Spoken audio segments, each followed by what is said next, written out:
by the people for mining, agriculture, construction, and etc. These spices are adapted to change and minus them. Hunting is the collecting of process of air, fur, mining, etc. Destruction of habitat.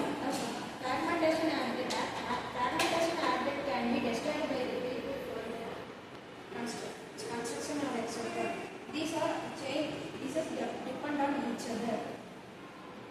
Now I will tell the importance of life cycle of wild animals. Biodiversity refers to the fact that there are many different species essential on the planet. Biodiversity means the diversity of life with the existence of numerous animals in the sea. The fact that the planet is not meant for only humans but all the species also.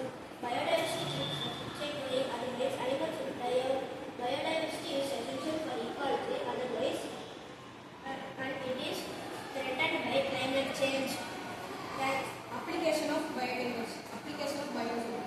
Polar animals can be restored for the people. It may be they can destroyed by the people. It may come to our forest or our cities. Wild animals. Domestic animals. Domestic animals is useful for